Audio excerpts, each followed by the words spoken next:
Welcome to Prism, podcast of the University of the Philippines College of Architecture. The Prism project is an electronic newsletter published by the gender team at the University of the Philippines College of Architecture, published 3 times every semester.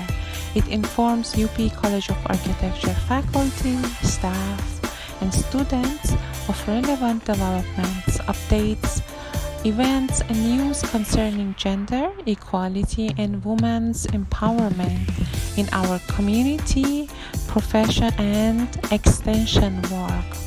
The gender team also shares best practices of the work of colleagues and students. No matter who you are or the color of your skin, you are welcome in Prism. Hello, everyone, and thanks for tuning in to Prism Podcast. I am Sarah Musavi, your gender and development focal point for the College of Architecture at the University of the Philippines. June is Pride Month, and we celebrate how love is love. I would like to welcome you to our Pride Month podcast 2023 to celebrate diversity, inclusivity, and equality. Let's stand together in love and acceptance. And happy Pride Month. Today, we have a very special guest with us, students of Professor June Hines. We have Nori Lloyd Narvaez and Isabella Paula Peñas. Good afternoon, everyone, and welcome to our Pride Month podcast. Hi, Isabella, and hi, Nori. Hi po, good afternoon. Hello, good afternoon, ma'am. Hi, would you like to give us a little bit of your background and what are your research interests? Oh, I forgot also, they're from Master of Architecture, specializing in history, theory, and criticism. Isabella. All right. Hello everyone. I'm Isa. That was my full name, but you can call me Isa. Yeah. 27 years old, and I just recently became a registered and licensed architect. And I've been in the heritage realm since 2016, but I only started working 2018 onwards with different individual heritage conservation architects. So currently, I'm working under Art Bico and as project manager for their consultancy works. I'm also doing urban sketchers, Quezon City. My research topic is very personal and it's a very last minute change of heart decision. It's about architectural queer heritage, so it's very sakto for Pride Month. Establishing local lavender landmarks, starting with the districts of Malate and Ermita. And the recent outputs of that was a paper I submitted last semester for RT 211 as well to Dr. Tina Bolaong. And a recent one is a recently concluded pilot run of the Malate Queer Heritage Tour with Wonder Manila, a tour company that specializes in the districts of Manila and Makati. And it's pretty heartwarming to see it reach this level already, but I'm also excited to expand it. Yun pa. Very nice. Thank you. And Nori. So I'm Nori. I'm currently a faculty at the Department of Architecture in UP Mindanao. So my research interest is also in heritage. I'm teaching right now history of architecture and then introduction theories to architecture. So essentially, my research interest and passion in studying heritage is really and in theory, is really to connect theoretical frameworks and theoretical understanding to design. Okay, so equipping students how they have to use a certain perspective in the way they craft their design. And the way we look at examples and precedents is where heritage and historical studies come in. So all of these, the study of heritage, the study of history is meant to understand what have been designed and what is to be designed by these students. So that's my current context in the academe with freshman students. And my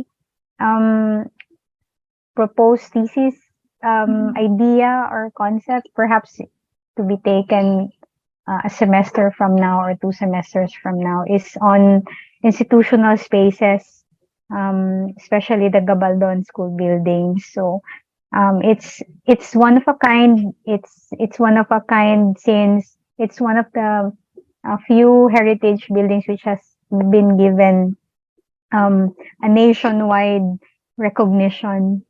So it's not directly connected to gender and sexuality and architecture, the discourse, but the spaces are interesting as we look at how, in an institutional context, at the level of the primary education, these spaces has already been gendered.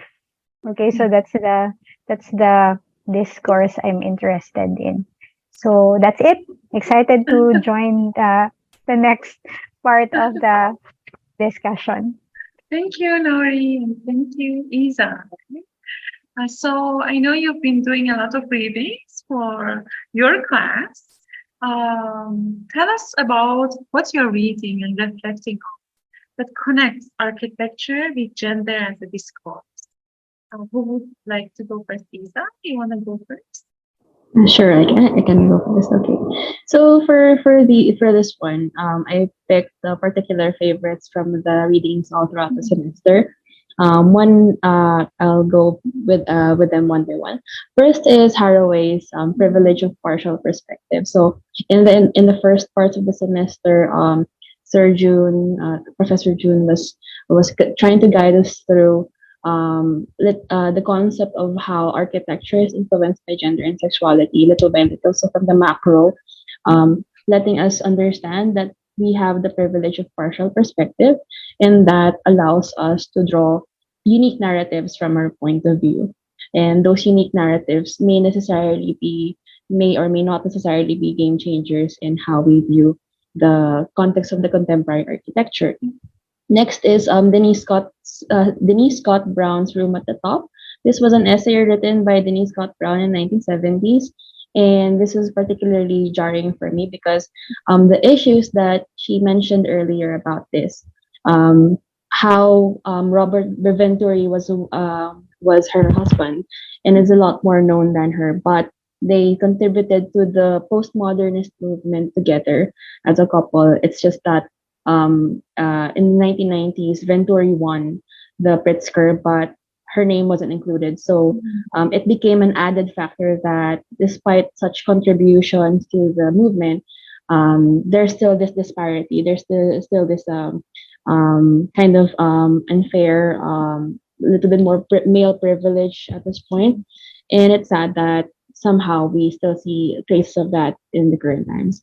Next is Arnold's Her Stories. I think in the previous recording, one of our classmates already expounded on that.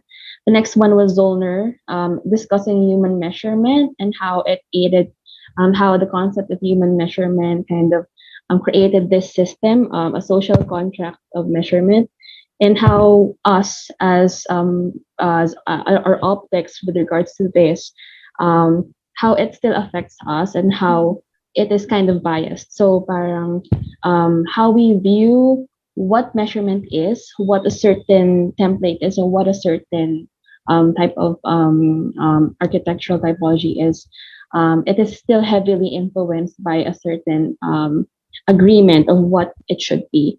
And that also is related to gender and sexuality. Next is Gender Performances as Spatial Acts, Female Thai Migrant Sex Workers in Denmark. So here in this article, it was illustrated that there are two types of migrant sex workers in Denmark, which are Thai, and how they interact with their initial domestic environment, and how they behave outside and inside and outside of their domestic environment with regards to how they express themselves sexually, is partially influenced by the architecture. And the last one is related a bit more to the last batch of readings, relating a little bit more to my research focus, which is I felt it was kind of like faith. very personal for me, about Ernest, Santiago, and Coco Banana, because in my, as I mentioned earlier, I'm doing a Malate Queer Heritage and Architectural Queer Heritage, starting in Malate and Ermita. So Coco Banana was such an iconic piece of architecture in the area. It's just a Mediterranean house now converted into this restaurant, but the way it was used by the community, not just by the queer people, but also the bohemians at the time, made it a queer space, a queer coded space. So how it was not just iconic for the queers, but also the zeitgeist of that moment was it during martial law. They had to find a place where it was safe for them to pass the night from the metrocoms, and Coco Banana provided more than just a party place. It was just more than that. So architecture of that sort, attracting or being a safe space for different types of genders and sexuality in such a time that was kind of hard for people to move freely. It is a caricature. It's a caricature of its irony. At the same time, it's very monumental in itself. So that's it for me. Okay. Okay, so let me add to the list, the long list of Ma'am Isa's reading, and we did have many. We had over 15 to 20 readings under Sir June. So one of the readings for me, which provided a very grounding framework in how I read all the other readings, was Donna Haraway's Situated Knowledges, the Science Question in Feminism, and the Privilege of Partial Perspective. So Miss Isa did mention this.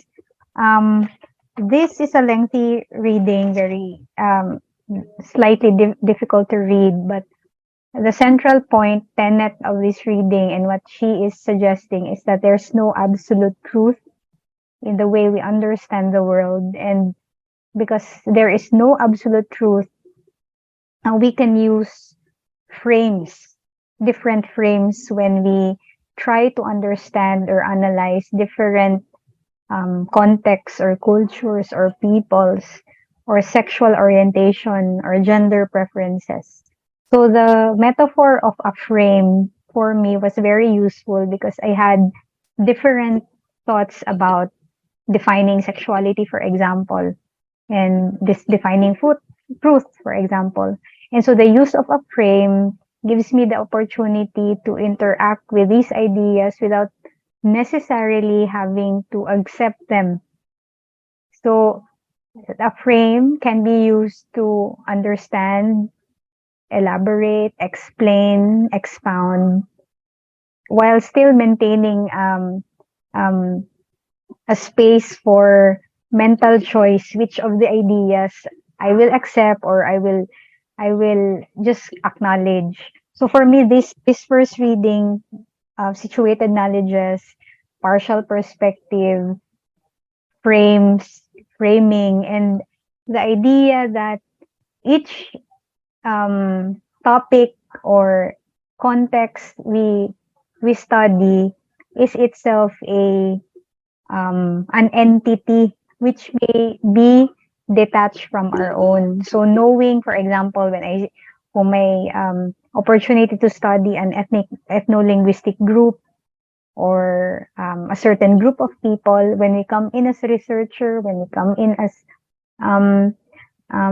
academes, we can recognize that they have a partial context, a situated knowledge that may be different from our own. So the framing will allow, at least for me, understanding and explaining without necessarily having to attach my own belief systems. So that was for me very helpful. One of the interesting things or other writings I've read, or for me, is The Brothel of Pompeii. So in The Brothel of Pompeii, it the description of what a brothel is in the society gave me an opportunity to connect how when we like categorize people, when we categorize people, inadvertently or advertently, we also tend to categorize space and assigning each of these categories of people to certain types of space, thereby demarcating and segregating societal groups. The brothel of Pompeii symbolically, physically, literally did divide people, categorize them. But, and it's also it was a picture for me of contrasting extroverted and introverted spaces in one form. Because there were spaces that were covert in the brothel, but there were also spaces that were overt, purposefully overt, and then covert in one form. So that was very interesting. And then we just discussed this last one, sexuality and space. Sexuality and space. And so sexuality is a big word. Like a big word I recognize and I realize that sexuality in this case was a big word. There was a time when sexuality was centered on women and the plights of women. As we've discussed in the last class, it's 3,000 years of women being subdued and subjugated in society. And so it's not surprising that a lot of the connotations revolving sexuality and the plights of sexuality involves women. But I realized in the end that sexuality, and this is what I want to also propose, that sexuality is a broad word. It involves subjugation or delineation or um, um, what they call this, plights, not just of women, but also of men in terms of their use of space. Not just of women, not just of men, but also of other genders. And so perhaps it's also time, for example, in the Philippines now, the discourse of gender, which involves LGBTQ, is around 70 years old. So young pa siya. Young pa siya na discourse. And so there's room for relating, again, sexuality, division of people, and how architecture can inadvertently participate in the division of people when, of course, our goal is to be inclusive and to be functional for all of the users. So that's it. That's it for me. Thank you, Nori. So among all the lists that you have, I want you to name one reading that is your favorite and you would suggest it to everyone. I know everything was very interesting, but maybe just choose one. Ida. In the ones that I've mentioned, I would recommend Denise Scott Brown's Room at the Top, because that really would be, if you read it at this point and you wouldn't know when it was written, you would just assume that it was Robert Venturi is still alive, and probably if you're not aware of him, and if you're in the corporate structure as well, you would assume that it just happens recent, but it's actually not. And though we have been making strides, this reading is a good reminder for us women to not be afraid to take up space. And it is our right to take up space as well in that factor, and for us not to be just be a byline with regards to the success of many things, because we play a part and our part's very important in that. And ayun, that would be my highly recommended reading. Thank you. What about you, Nori? Okay, so what I could remember in all of this reading is the discussion on the spaces, the spatial categories of social reproduction among the Minangkabau. So it's a society in Indonesia. The discussion of that description of their houses was included in a book, Inside Austronesian Houses by Fox. So Minangkabau society is the one of the very few last or remaining societies which champion women as the bearers of heritage, wealth, and social status. Mhm. So the Minangkabau society is known to be matriarchal, and the status is passed from mother to daughter, and so on. So I'd like to remember that there is such a concrete example. Mhm. That's just the Minangkabau, where women is highly regarded in a society and that they hold central and important roles in how a society runs and is perpetuated and continues. So, since we are in the Asian realm, this reading can be close to home and close to our imaginings as Filipinos. So that's it. Minangkabau Society. Thank you, Nori. So for our last question, how do you think these issues reflect your practice as a graduate student of UP Piedmont, UPRT, or as an educator? I know you are also an educator, Nori, and also an architect. Both of you are also an architect. You want to share your thoughts, Nori or Lisa? Nori, please. Okay, so perhaps two things. As an architect, Mhm, I am now more mhm, aware of how design can really segregate people to categories and be inadvertently sexist in the way I define space or design space such that they divide. So I became, because of this um, subject, I became more conscious of how I um, plan a space or program a set of spaces so that it's really geared towards inclusivity and openness and recognition of um, all of types of users. And then as an educator, I'm more empowered now to point students to certain symbolic and ephemeral and non-physical issues related to architecture, because this was the first time I actually was given an opportunity to look sexuality and architecture side by side, because architecture tends to be very objective. Sexuality is something fluid, and taking them side by side for me was really also a exploration of how I can transfer theories and thoughts and invite students also to be aware of multiple contexts in architecture, of multiple layers of truths and multiple layers of realities for each of the users. So, for example, in the simple design of a toilet, okay, the more we can make it inclusive, the better.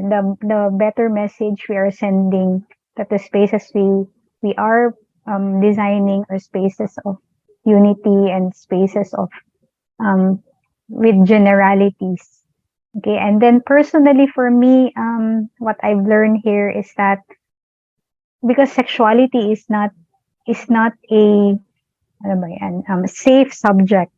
It has many discourse, debates, different points of view, different perspective, how we view how we view gender, how we view sex, especially when we introduce bigger concepts or big concepts like morality and religion and faith, and everything can be a place of chaos. So what I remember and what I tell myself is that even with all of these chaotic theoretical discourse and debates about any of the definition or ideas surrounding sexuality and architecture, one thing I hold on to is that each person that we design for as architects really has innate value and worth, whether the regardless of the gender they choose, regardless of what they believe in, each human life has innate worth. And so we as architects can design for everyone, even though we do not share necessarily their belief systems, we can have spaces that include and recognize and acknowledge peoples. And so this for me was a very rich experience. And thank you for the opportunity to be able to share it to others as well. Thank you, Lisa. That was very rich actually. Grabe yan. I wanna rally back to Ma'am Nori's last points kasi it reminded me of the responsibilities of architects as the purveyors of good design. And good design is a right by everyone, for everyone. So wala lang, it really resonated with me. However, going to what I was supposed to say. Um, I'm not yet an educator, but next year I will be. And Mhm. taking this course, the issues presented by this, I'm no stranger to the issues presented by gender and sexuality. As a queer person, it has been an ongoing discussion since I realized it myself, since I when I was a high school. So despite that, despite being in that cloud of discussion, this class has opened my point of view. Na it made me acknowledge like the views of my other classmates as well, who have a certain they have a certain understanding of what feminism is, what gender and sexuality is, Mhm. and that I have learned to acknowledge that as well. And then tama yung sinabi ni Ma'am Nori kanina na everyone has the right to that, has innate value. You have to provide good design for them at the same time, consider them. As my unique situated knowledge, if I may use that term, um, I want to make others aware of how architects can provide safe spaces with regards to how they express themselves via gender or sexuality, and how we can give them those safe spaces via our design. At the same time, if I were to start teaching, it's to make my students understand that every the intention in designing is always coupled with that notion of wanting it to be a safe space for a lot of people, and that encompasses gender and sexuality. So with all the issues brought up, with all of the power dynamics discussed, with all of the gender disparities, even gender dysphoria, how we are not other people aren't comfortable with expressing their gender and sexuality in architecture, in our design spaces. I'd like to give a little bit more awareness on that once I start teaching, and actually even here in the office, it's nice to discuss it. Like, so after classes, I would always have a discussion with some of my office mates in the same department because we're in the research and extension. So you might as well assume that we're all nerds.